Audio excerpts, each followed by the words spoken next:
bija 90. gadi, tā bija tā perestroika, kad bija šausmīgi daudz bagātu cilvēku.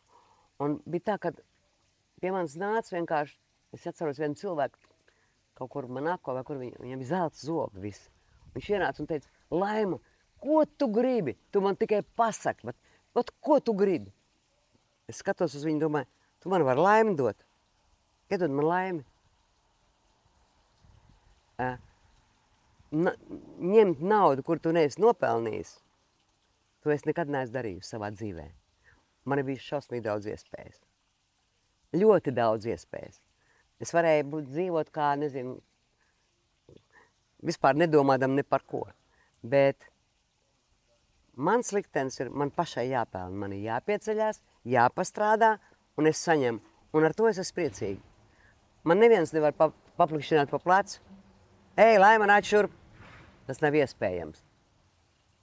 Tāpēc, ka katru kapeiku, ko es nopelnījusi, es esmu strādājusi. Man nekas nav nokritis no debesīm. Nekas. Un te ir savs spēks, jūs ziniet? Jo es jebkuram varu pateikt, nāc pat šurp.